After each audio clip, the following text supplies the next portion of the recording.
Hello, tumekwisha kuona juu ya kitabu ambacho kilikuwa kimefungwa kwa mihuri 7. Na kitabu hiki hakukuwepo na yeyote ambaye alikuwa tayari kukifungua ambaye angeweza. Na kitabu hiki kilikuwa na mihuri hiyo 7 ambayo namba 7 inawakilisha ukamilifu. Kitabu hiki kilikuwa kimeandikwa siri za mambo ambayo yangekuja kutokea, historia ya kanisa la Kikristo katika ukamilifu wake, sawa na makanisa yale 7 katika Ufunuo sura ya 2 na sura ya 3.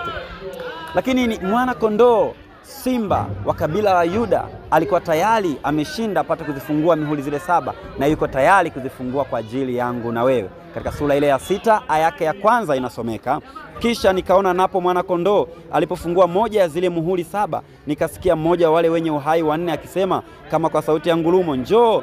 Nikaona natazama farasi mweupe, na yeye aliyempanda anauta, akapewa taji, naye akatoka ali akishinda tena apate kushinda. Alipofungua muhuri ya kwanza tunamwona farasi mweupe, naye aliyempanda anauta, na amepewa taji, hali akishinda apate kushinda. Na hii inawakilisha kanisa lile la awali, kanisa katika utakatifu wake na usafi wake, na rangi nyeupe inawakilisha usafi wa imani yao katika kanisa lile la kwanza kabisa. Ndio maana farasi huyu ni wa kwanza katika karne ile ya kwanza, kanisa lile la mitume mpaka mwaka 100. Na kanisa hili lilikuwa tayari kubeba ujumbe wa injili kwa ulimwengu. Ndio maana kanisa hili lilishinda, na ni farasi mweupe, na juu mpanda farasi akiwa amepewa uta. Yeye pekee ndiye anayefaa kuwakilisha ushindi wa injili katika karne ile ya kwanza. Usikose katika kipande kinachofuata tunapomwangalia yule farasi wa pili na muhuri wa pili. Mungu akubariki.